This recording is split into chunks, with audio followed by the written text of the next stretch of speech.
All right, I'm back. Now we're going to make the checkered shoofly. So again, I'm just going to pull out a color here. And I'm just going to make one again. So you can do, as I was doing in the very first block, the floating diamond 4-patch. If you want to do them all at once, you certainly can. I'm just going to do it this way, so it's just a little bit faster instruction here, so you don't have to watch me sewing through 4 blocks. So again, we're going to put our blocks in order. So you should have 4 light 3.5 by 3.5 inch light, and you should have 4 3.25 by 3.25 inch dark. Then you have 20 of the 2.25 by 2.25 inch squares, and 5 3.5 by 3.5 inch squares. And again, we've assigned a symbol to each one. So your light 3.5 by 3.5 is your @ sign. Your dark 4.25 by 4.25 is your pound sign. Your 2.25 and 2.25 is your dollar sign, and your 3.5 dark is your percentage sign. So in this block, we're going to actually use the 2 techniques that we've just done. So we've shown you how to do the floating diamond. So we're going to use that in this block, and we're also going to use the floating half square triangle. So we're amalgamating those 2 techniques into this one block. So this one has a bit of sewing to get through. So the first thing we're going to do is make our floating diamond. If you're following the pattern, it'll tell you to start with the floating half square triangles, but my squares are right here, right ready to go, so I'm just going to start with this. So again, I'm taking my big square, and I'm going to take my little 2.25 and 2.25 inch squares, put them right sides together with my 3.5 by 3.5 inch dark square, and I'm going to sew from the top corner down to the bottom corner. So I'm going to put all of those through right now. I'm going to do all 5 of my big squares that way. And again, I'm using my tool here for this. So I'm going to put my open-toed foot. I just find I have a better view of my needle with this foot. So just a reminder, the top corner is right in front of your needle, and the bottom corner is right on that center line, which is usually red.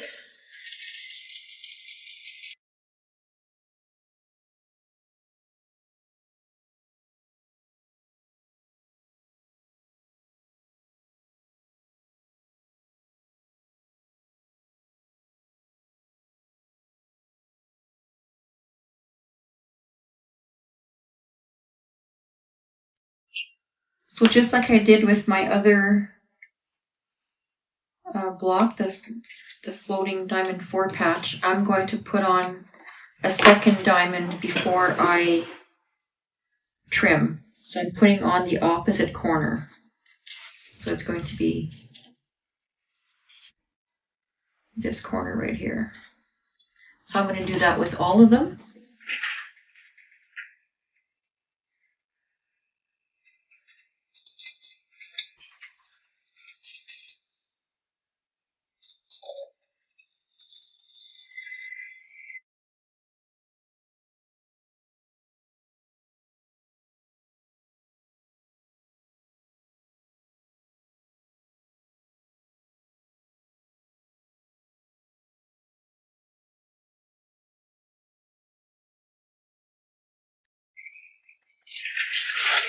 All right, I've got my 5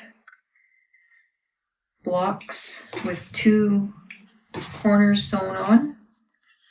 So now I'm just going to trim these. So again, I'm just using my rectangle ruler, 1/4 inch line on the seam that you've just sewn, and you're just trimming 1/4 inch away.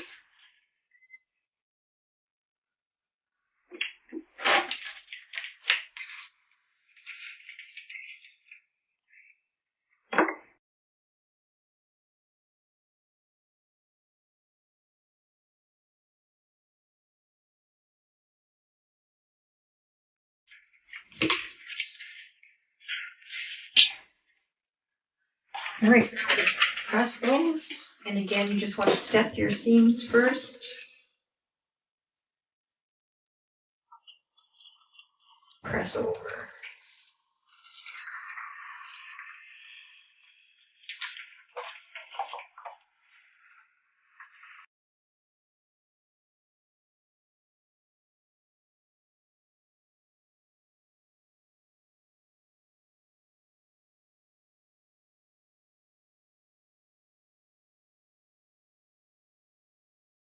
I'm going to sew on the other two corners.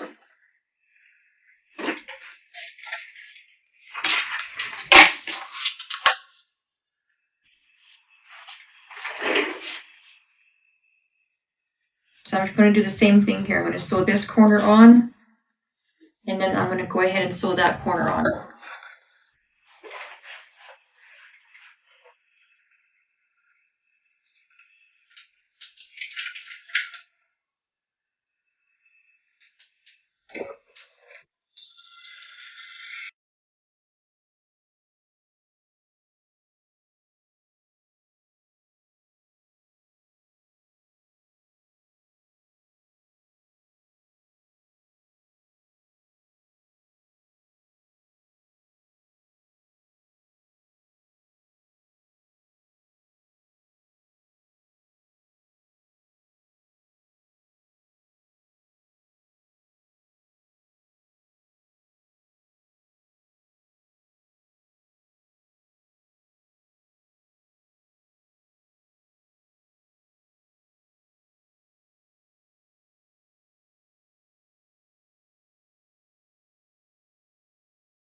Alright, so we're just going to press or trim these, and then we're going to press these open.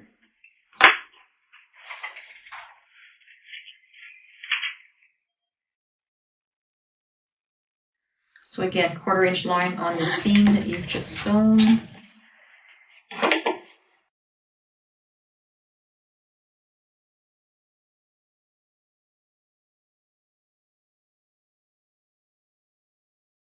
Just going to press these now.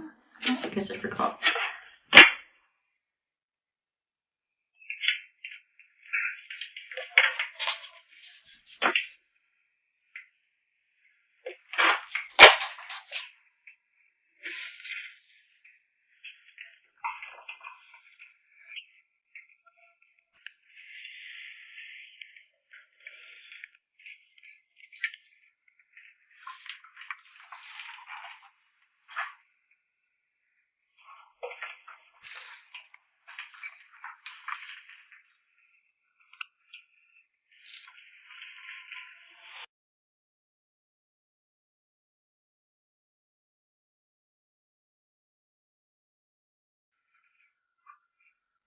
Okay, so our 5 floating diamonds are made. So now we're going to make our half square triangles.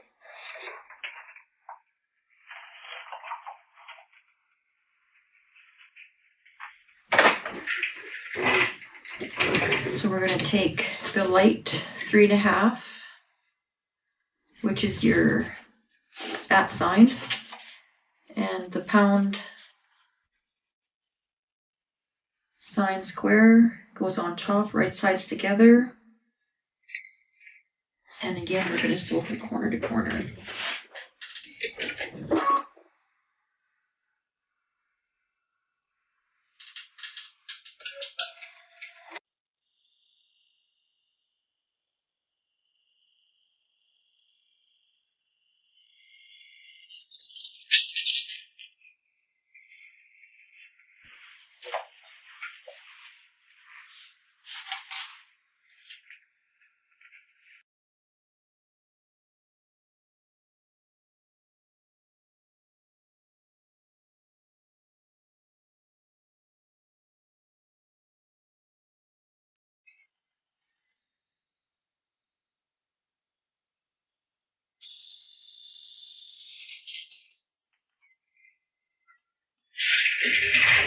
Alright, so we're going to clip these apart. You should have 4 of these. And we're just going to trim 1/4 of an inch away.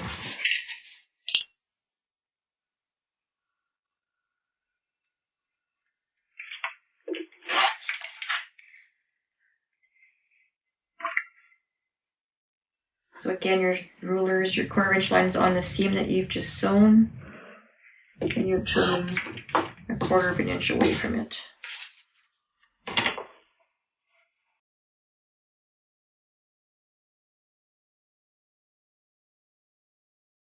Those trimmed, we're just going to press those.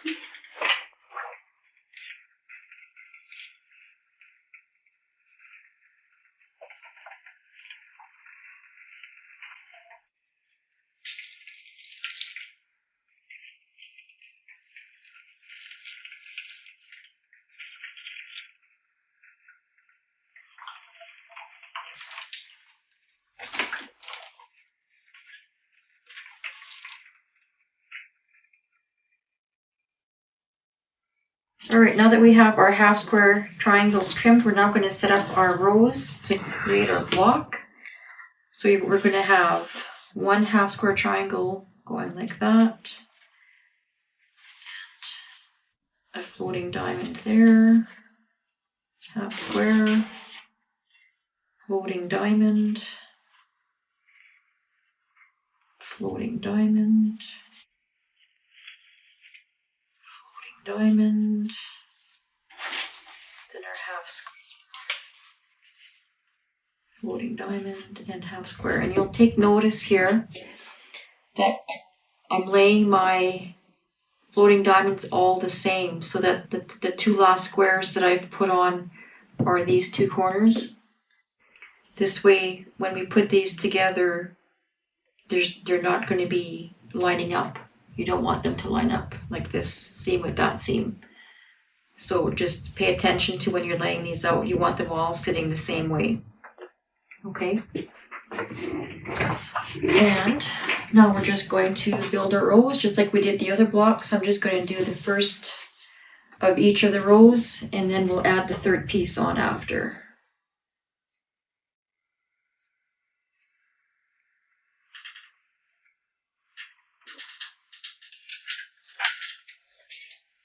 Oops. And you need your 1/4 inch foot for that.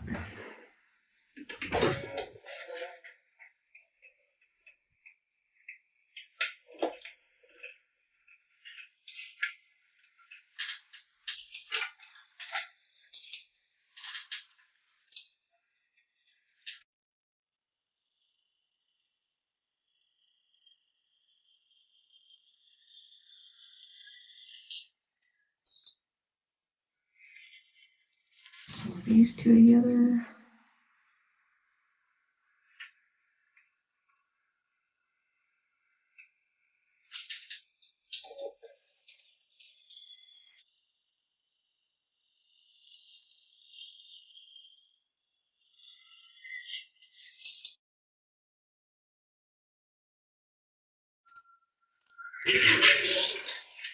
Alright, so we're just going to put these back in their spot.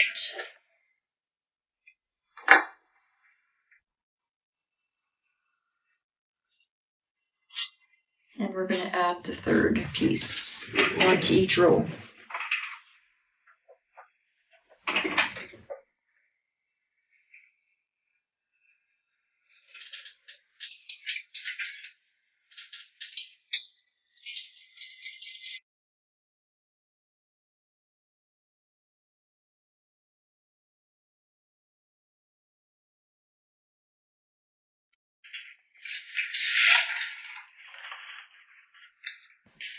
So once we have these rows built, we are going to press. So the first row we're going to press towards the center unit. So again, I'm just going to set my seams here.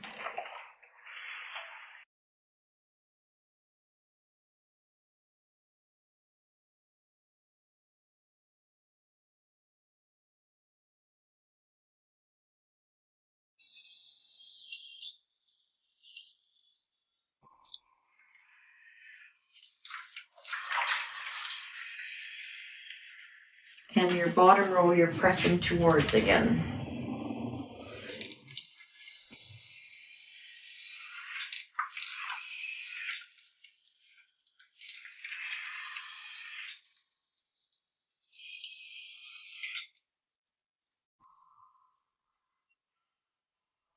Alright, so once you have those rows pressed, we're just going to put our rows together. Press this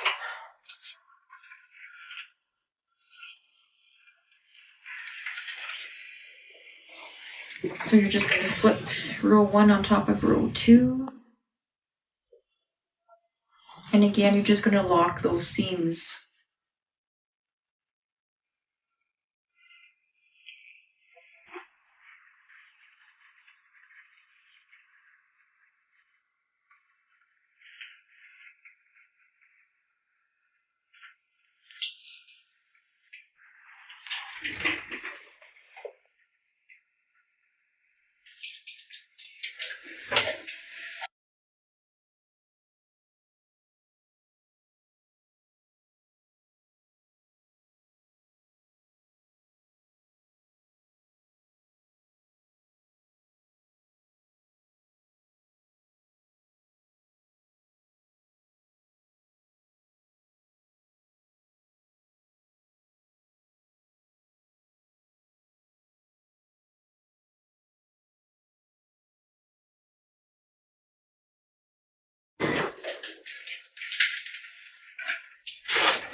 Alright, and always before you press your rows over, always make sure that you're happy with your match points here. It's just easier to fix them before you press them. So again, we're going to be pressing away from row 2. So I'm just going to zip that. Press that way. Be careful not to twist your seams as you're going here.